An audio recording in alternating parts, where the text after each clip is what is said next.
Bonjour chères et chères auditrices et auditeurs. Bienvenue dans le podcast Pense et deviens meilleur, voyages intérieurs. Dans l'agitation de la vie, combien de fois vous accordez-vous un moment à vous-même? À quelle fréquence écoutez-vous vraiment votre voix intérieure? Ce podcast est là pour explorer précisément ces questions. Chloé et Léo sont à vos côtés à chaque épisode pour vous guider dans le développement personnel, la pleine conscience et la transformation intérieure. Parfois profonds, parfois ludiques, mais toujours sincères, leurs échanges toucheront votre quotidien et vous inviteront peut-être à remettre en question certaines de vos habitudes. Prête à réfléchir, à discuter et à devenir meilleur aux côtés de Chloé et Léo. Impatient de vous accompagner dans votre propre voyage intérieur. Alors, préparez-vous. Pense et deviens meilleur. Voyages intérieurs commence maintenant. Salut à tous! Bienvenue au tout premier épisode de Réfléchir pour s'améliorer, Voyages intérieurs. Je m'appelle Chloé et je suis honnêtement un peu nerveux, mais surtout enthousiaste de commencer cette aventure podcast avec vous tous. Je suis Léo, je suis vraiment emballé par ce premier épisode. Ça fait une éternité qu'on le prépare, n'est-ce que c'est pas Chloé? Oh là là, oui! Des mois à en parler et nous y voilà enfin. Je suppose que ça correspond parfaitement à notre sujet d'aujourd'hui, non? Tout à fait. Nous plongeons dans un sujet qui nous touche particulièrement tous les deux, la peur de l'échec et pourquoi nous hésitons à commencer de nouvelles choses. Comme ce podcast, par exemple. Oh. Exactement. Il y a vraiment eu des moments où je me suis dit « Et si personne n'écoute? » ou « Et si j'ai l'air ridicule? » Ces petites voix du doute qui essaient de nous retenir. J'ai eu exactement les mêmes pensées. Et c'est précisément pourquoi nous voulions commencer, réfléchir pour s'améliorer avec ce sujet. Parce que tout le monde y est confronté, non? Cette peur paralysante qui nous empêche d'essayer de nouvelles choses ou de poursuivre nos passions. Et nous nous sommes dit, quelle meilleure façon d'affronter nos propres peurs qu'en en parlant dans notre premier épisode. Alors nous voilà, à surmonter ce malaise et espérant que vous nous rejoindrez dans ce voyage.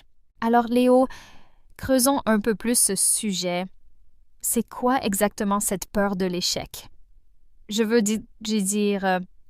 sais ce que ça fait, mais je suis curieux de savoir ce qui se passe réellement dans notre cerveau quand nous l'expérimentons. C'est une excellente question, Chloé. La peur de l'échec est fondamentalement cette inquiétude intense de ne pas répondre aux attentes ou de ne pas atteindre les résultats souhaités. C'est ce sentiment lancinant, cette petite voix qui dit « N'essaie même pas parce que tu pourrais te planter ». Oh, je ne connais que trop bien cette voix, surtout en lançant ce podcast. Exactement. Et ça affecte tellement de personnes parce que nos cerveaux sont programmés pour éviter la douleur et l'inconfort. D'un point de vue évolutif, l'échec signifiait un danger potentiel. Donc, notre esprit essaie de nous protéger, même si les enjeux ne sont généralement plus une question de vie ou de mort aujourd'hui. C'est fascinant. Donc, c'est presque comme si notre cerveau était parfois coincé en mode homme des cavernes? En quelque sorte, oui. C'est cette réponse primitive qui n'a pas tout à fait rattrapé la vie moderne. Et psychologiquement parlant, la peur de l'échec est profondément liée à notre estime de soi. Nous avons tendance à assimiler ce que nous faisons à ce que nous sommes. J'ai déjà ressenti ça, comme si échouer à quelque chose signifiait que je suis un échec, pas simplement que j'ai tenté quelque chose de difficile. Tout à fait, et c'est là que ça devient vraiment délicat. Ça se manifeste dans la vie quotidienne tout le temps, comme quand quelqu'un reporte le lancement d'une entreprise qu'il passionne, ou ne postule pas pour une promotion qu'il mérite, ou même des choses des plus petites comme ne pas essayer une nouvelle recette parce qu'elle pourrait ne pas être parfaite.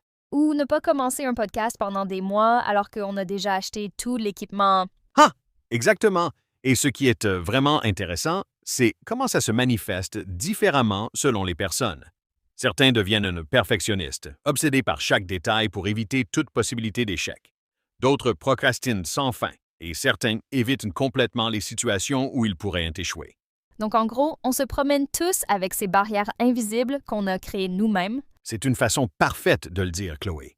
Et le plus difficile, c'est que ces barrières semblent si réelles, même si elles sont largement construites dans notre esprit, basées sur des expériences passées ou même des scénarios futurs imaginés qui pourraient ne jamais se produire.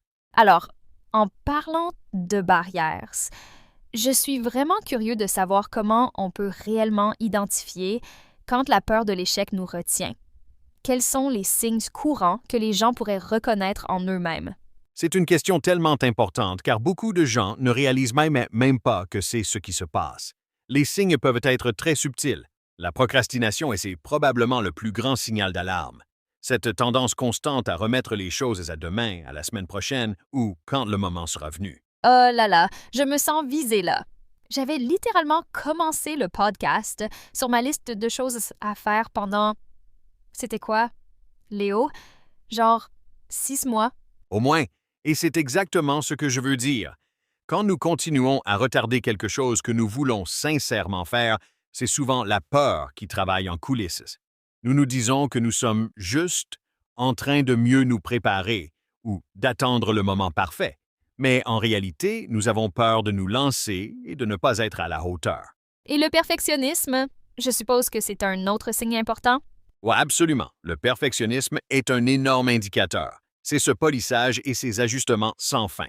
Comme quand quelqu'un écrit un rapport et le révise 15 fois, ou ne peut pas publier cet article de blog parce que ce n'est pas encore tout à fait ça. L'état d'esprit perfectionniste dit « Si je ne peux pas le faire parfaitement, je ne devrais pas le faire du tout. » J'ai définitivement été là avec mon écriture, passer des heures sur un seul paragraphe que probablement personne d'autre ne remarquerait même.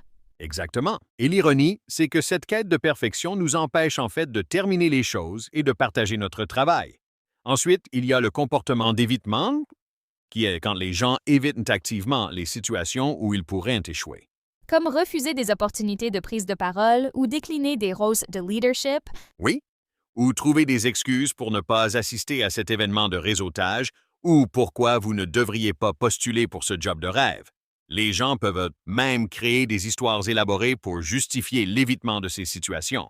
J'ai remarqué un autre schéma en moi. Parfois, je ne vais intentionnellement pas donner mon maximum à quelque chose. Donc, si je ne réussis pas, je peux dire « Bon, de toute façon, je n'y mettais pas vraiment toute mon énergie. » C'est de l'autosabotage pur et simple, et c'est un autre signe classique. Les gens se mettent inconsciemment en situation d'échec pour protéger leur ego. Comme étudier à la dernière minute pour un test important ou ne pas s'engager pleinement dans un projet. Ça nous donne une porte de sortie pour dire « J'ai échoué parce que je n'ai pas assez essayé » et non parce que je n'étais pas assez bon. Tout ça semble si familier, c'est assez inconfortable de voir à quel point c'est pertinent. Tu sais, Léo, nous sommes assis ici à parler de la peur de l'échec. Et je ne peux m'empêcher de penser à ce moment précis. Je veux dire, c'est officiellement notre premier épisode de Réfléchir pour s'améliorer, voyages intérieurs, et j'étais absolument terrifiée de commencer. Oh mon Dieu, oui! Je me souviens quand tu m'as envoyé un message pour la première fois à propos de faire ce podcast ensemble. J'étais tellement excité, mais aussi complètement paralysé par la peur. J'ai attendu, 3 jours avant de te répondre? 3 jours? Ça m'a semblé 3 semaines. J'étais convaincue que tu détestais l'idée. Pas du tout. Je réfléchissais simplement à toutes les façons possibles dont cela pourrait mal tourner. Genre, et si personne n'écoute? Et si notre contenu n'est pas assez intéressant? Et si j'ai l'air ridicule? Toutes ces pensées tourbillonnaient. Oh, j'avais exactement les mêmes sons, craintes et puis, il y savait, l'aspect technique, j'ai passé des semaines à rechercher des micros et des logiciels de montage au lieu d'enregistrer quoi que ce soit. Procrastination classique, non? Absolument classique. Et pour moi, ce n'est même pas la première fois. Je me souviens quand je voulais commencer à enseigner le yoga l'année dernière. Je me disais qu'il me fallait juste une certification de plus, un atelier de plus, juste un peu plus de connaissances avant de pouvoir commencer. Combien de temps ça t'a retardé? Presque 1 an. Une année entière à ne pas faire quelque chose que je voulais vraiment faire parce que j'étais terrifié de ne pas être la prof de yoga parfaite dès le premier jour.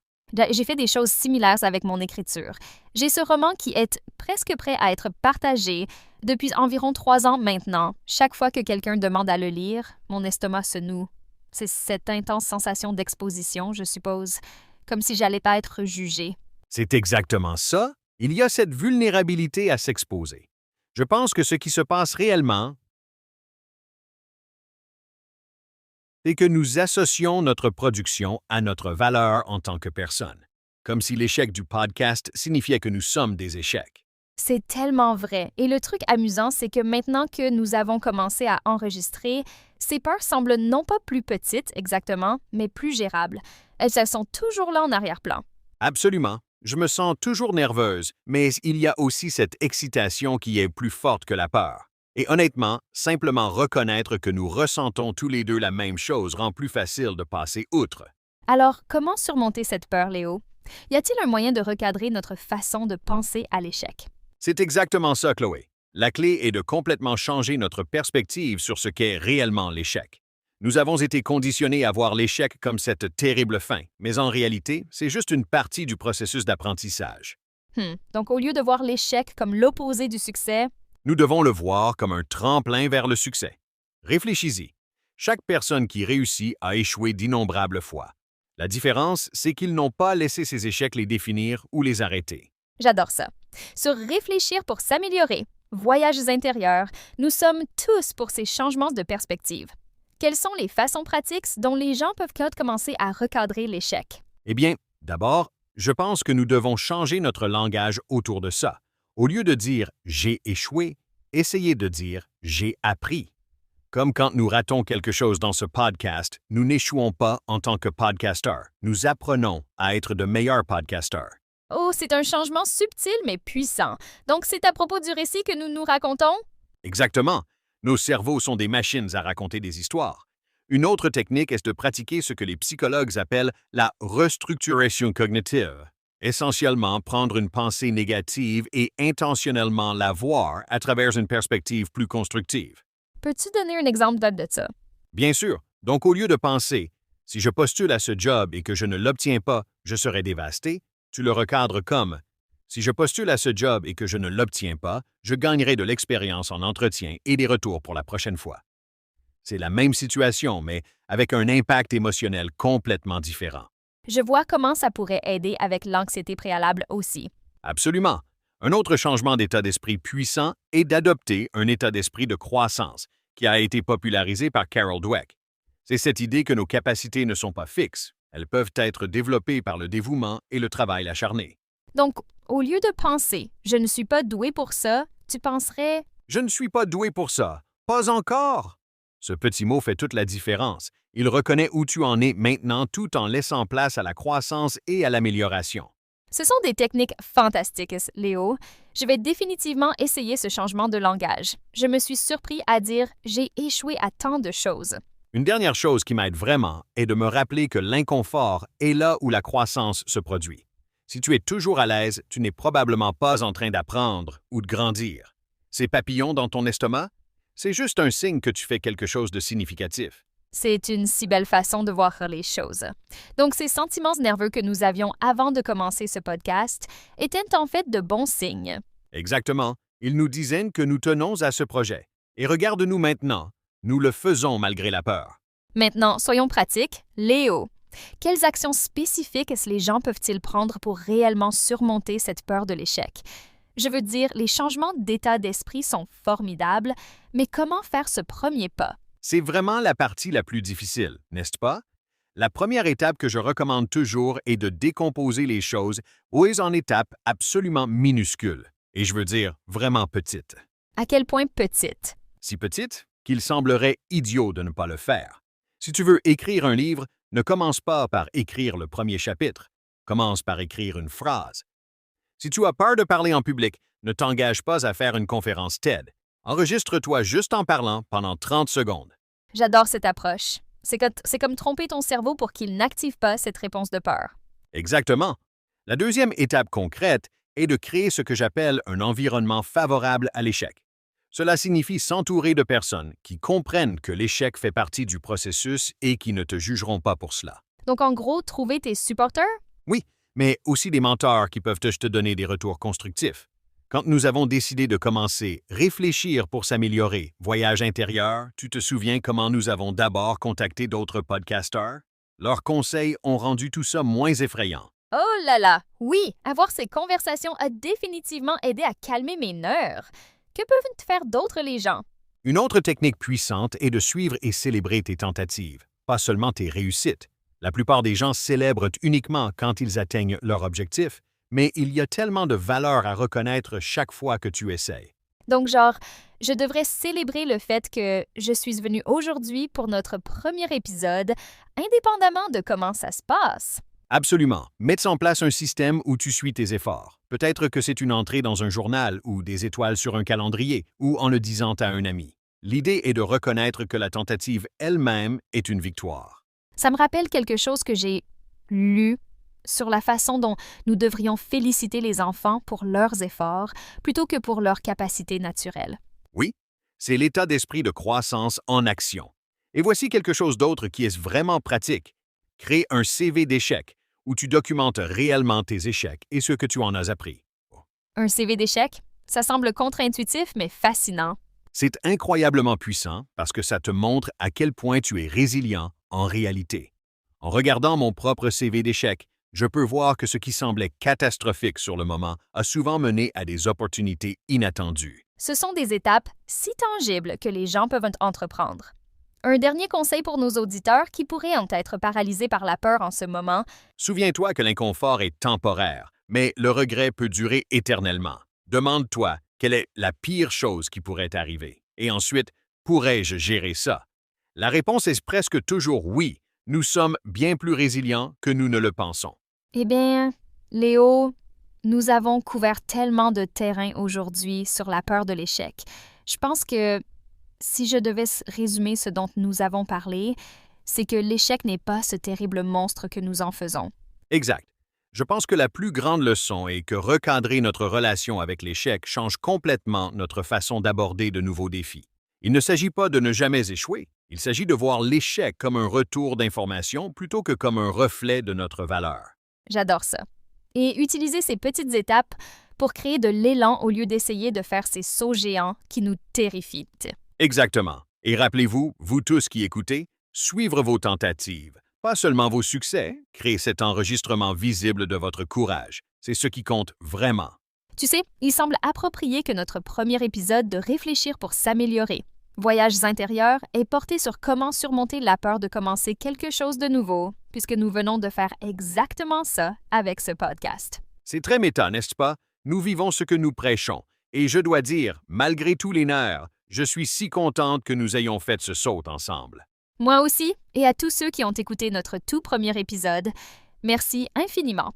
Nous ne faisons que commencer ce voyage et nous aimerions que vous vous joigniez à nous.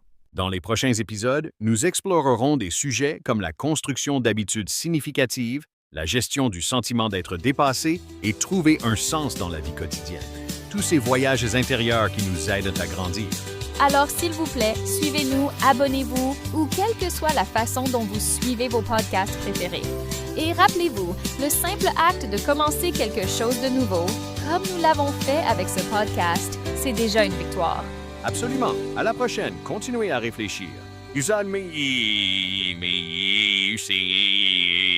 À vous améliorer.